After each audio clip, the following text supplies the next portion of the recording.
Hello dear students, welcome to our channel educational goal. और आज के इस वीडियो में क्लास 11th की इंग्लिश का फुल सॉल्यूशन हम देखेंगे।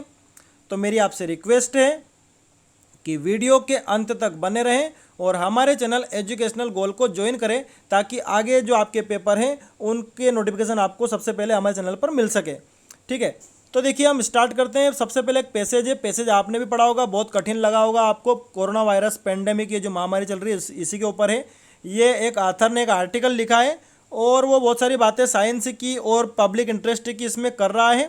पूरा अगर मैं पैसेज समझाऊंगा तो बहुत टाइम लग जाएगा, उसकी बजाय मैं सीधे आपको इनके आंसर बताता हूँ जो मैंने इस पैसेज को पढ़ने के बाद छांटे हैं, जो बिल्कुल सही है, आप यकीन कर सकते हैं। तो देखिए पहला प्रश्न है, where did the journalist and media have turned their attention to.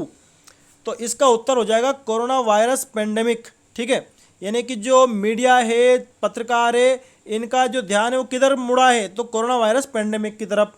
ठीक है, अगला है, what does PUS stand for, यानी कि PUS का मतलब क्या है, तो इसका मतलब होता है पब्लिक अंडरस्टैंडिंग ऑफ साइंस। ठीक है, ये सब मैंने इसी में से छाटे, इस पैसेज को मैंने अच्छे से पढ़ा है, आप चिंता ना करें।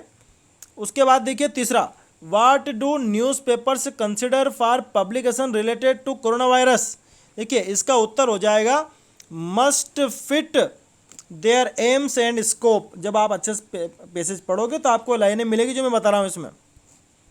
फिर अगला है, when did the first issue of PUS publish, कि भाई सबसे पहले PUS का इशू कब पब्लिश हुआ, तो ये पब्लिश हुआ था जनवरी 1992। ठीक है, आगे देखते हैं, PUS is interested in publishing. देखिए इसमें सारे ऑप्शन आ जाएंगे, यानी कि क्या आएगा, ऑल ऑफ द एबव आएगा।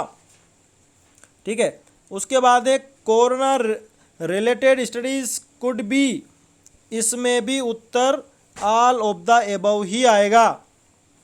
ठीक है, अब आगे बढ़ते हैं हम।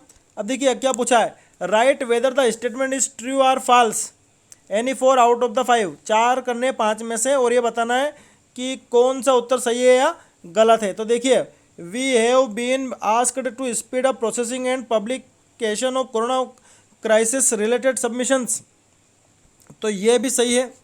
The list of relevant corona related topics is almost endless, तो ये उत्तर भी जो है वो सही है। ठीक है, तो इस पर भी राइट, ये भी राइट। ठीक है, यानी कि ट्रू ट्रू। उसके बाद है, our interest in corona virus related studies will fade quickly, ये रॉन्ग है। ठीक है, आप इस पैसेज के लास्ट लाइन है पढ़ना, उसमें आपको मिल जाएगा। The editor is hopeful about manuscript submissions, ये भी राइट है। रीडर्स में भी इंटरेस्टेड इन टॉपिकल इशूज, ये भी राइट है। ठीक है, सारे ट्रू है, सिर्फ तीसरा जो है वो फॉल्स है। अब उसके बाद एक और पैसेज आया है, अब टेक्नोलॉजी के ऊपर है कि टेक्नोलॉजी किस प्रकार से हमारे जीवन को आज कंट्रोल कर रही है। और या तो किसी भी घर में आपको टेलीविज़न मिल जाएगा, लैपटॉप मिल जाएगा, डेस्कटॉप मिल जाएगा, और बच्चे किसी ना किसी चीज़ को देखते ही रहते हैं। ठीक है, तो कुछ फ़ायदे बताएं, कुछ नुकसान बताएं, और उसके बाद ये एक चार्ट भी बताया है। ये इस चार्ट का इससे भी हमें प्रश्न बनेंगे जो ऑब्जेक्टिव दिए हुए हैं। तो देखिए ये मैंने इस पैसेज को भी अच्छे से पढ़ लिया है और सीधे हम इसके आंसर देखते हैं। देखिए, what do kids play on nowadays, कि आजकल बच्चे किस पर खेलते हैं भैया, वो तो डेस्कटॉप हो, स्मार्टफोन, लैपटॉप, सब पे, यानी कि ऑल ऑफ दिस आएगा। उसके बाद है, what is the percentage of people choosing reduces outdoor activities. तो देखिए ये इस चार्ट में से बनेगा, रिड्यूसेस आउटडोर एक्टिविटीज़। देखिए ये कौन सा वाला है, ये आप देख सकते हैं, चौथा वाला 25%। तो इसमें इसका उत्तर क्या हो जाएगा, 25%, यानी 25%। फिर अगला है, which response has been selected by least number of parents and teachers, कि किसको टीचर और पेरेंट्स के द्वारा सबसे कम सिलेक्ट किया गया, किस रिस्पॉन्स को। तो आप देख लेना, इसमें आएगा इन्हांस क्रिएटिविटी। मैं आपको ऊपर दिखा देता हूँ, हालांकि ये देखिए, ये जो 8% वाला जो सबसे कम है, इसी को उसमें दिखाना था। ठीक है, अब आगे हम देखते हैं। ये देखिए, who participated in debate on the benefits and disadvantage of technology, किन किन ने भाग लिया टेक्नोलॉजी के फ़ायदे और नुकसान में, उस बहस में किन किन लोगों ने भाग लिया। तो सभी ने लिया, तो ऑल ऑफ एबव आएगा इसमें। उसके बाद आपको बताना है right verb form of creativity. Creativity तो नाउन है, इसकी वर्ब फॉर्म बतानी है तो क्या हो जाएगी, क्रिएट हो जाएगी। ठीक है। उसके बाद give noun form of violent, तो इसकी हो जाएगी वायलेंस। क्या हो जाएगी, वायलेंस हो जाएगी। ये अभी एडजेक्टिव दे रखा है, ये नाउन दे रखा था। ठीक है। What will be the antonym of disadvantage, तो डिसएडवांटेज का एंटोनिम यानी कि उल्टा क्या हो जाएगा, एडवांटेज। तो आप कितना कितना लिख दोगे, सिर्फ एडवांटेज लिख दोगे। ठीक है। अगला है what is the benefit of technology. देखो ये सारे फायदे टेक्नोलॉजी के, चाहे ये हो ये हो ये हो, सब आप पढ़ लेना, ऑल ऑफ द अबव आएगा इसमें। फिर अगला है था डिसएडवांटेज ऑफ टेक्नोलॉजी, तो ये सारे डिसएडवांटेज है तो ऑल ऑफ द अबव आ जाएगा इसमें। ठीक है, मैंने सब पढ़ लिया है, ये सब सही है। अब अगला है नोट मेकिंग के लिए पैसेज। अब नोट मेकिंग का ये पैसेज ये कह रहा है कि कलर जो रंग होते हैं ना, वो हमारे जीवन के बारे में बहुत कुछ कहते हैं। और एक वैज्ञानिक है जो कहाँ के वैज्ञानिक है, स्विस के मनोवैज्ञानिक हैं मैक्स लुस्चर। उन्होंने 20 साल अध्ययन किया इसी बात पर कि कलर हमारे जीवन को किस प्रकार से प्रभावित करते हैं। लाल कलर क्या कहता है, ब्लू क्या कहता है, ठीक है, ग्रीन कलर क्या कहता है, येलो कलर क्या कहता है। यानी कि किसी व्यक्ति को लाल कलर अगर पसंद है तो यानी कि वो एनर्जेटिक है, साहसिक है। अगर किसी को ब्लू पसंद है, नीला कलर, तो वो शांत दिमाग का है, शांतिपूर्ण जीवन जीना चाहता है। हरा मतलब कि ऐसा व्यक्ति जो दृढ़ है और जिसको फेल होने का डर भी लगा रहता है।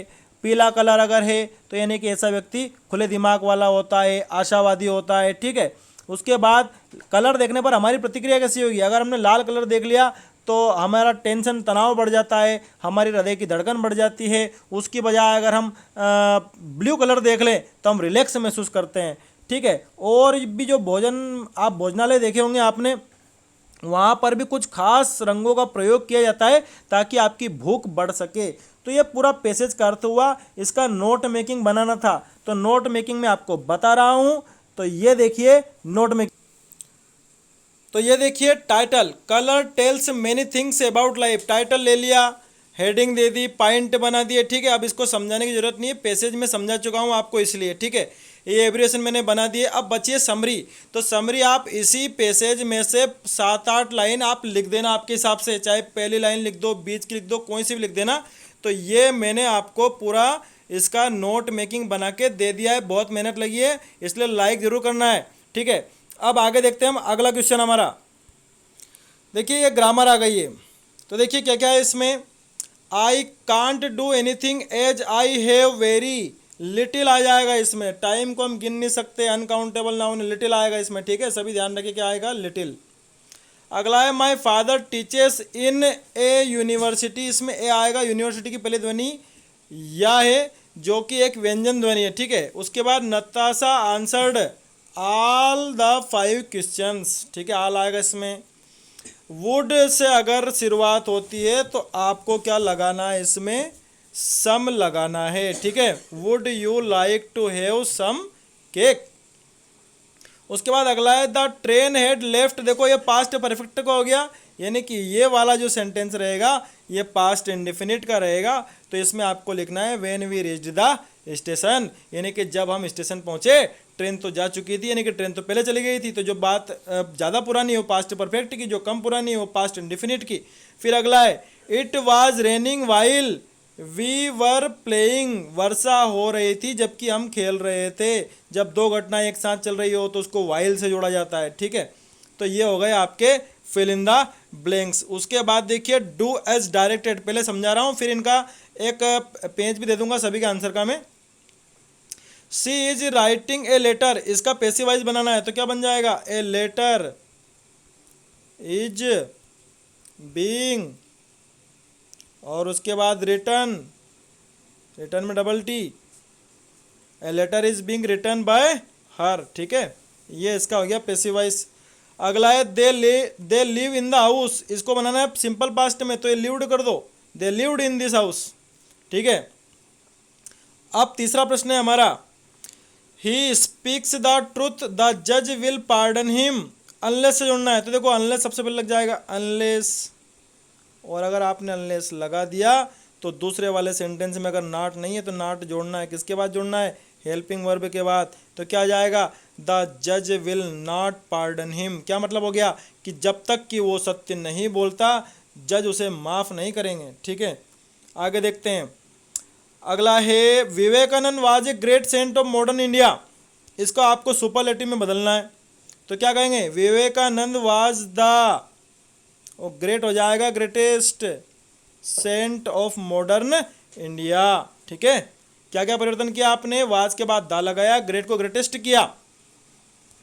अब अगला है I want it I become a doctor, non finite clause से जोड़ना है, तो I want to become a doctor, ये जुड़ गया, I want to become a doctor. अब आपको नॉन फाइनाइट दिख रहा है कि नहीं इसमें, तो ये देखिए ये टू है ना, वर्ब की फर्स्ट फॉर्म के सामने अगर टू रहता है तो वो नॉन फाइनाइट कहलाता है, इन्फिनेटिव कहलाता है यानी कि। ठीक है, तो I want to become a doctor, मैं एक डॉक्टर बनना चाहता हूँ।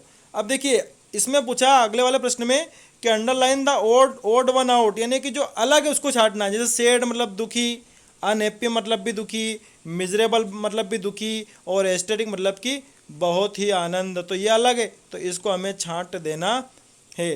तो डियर स्टूडेंट्स, वीडियो बड़ा हो जाएगा, इसलिए इसका अगला पार्ट मैं अगले वीडियो में दूंगा। Thanks for watching this video, wait करते रहें अगले पार्ट का।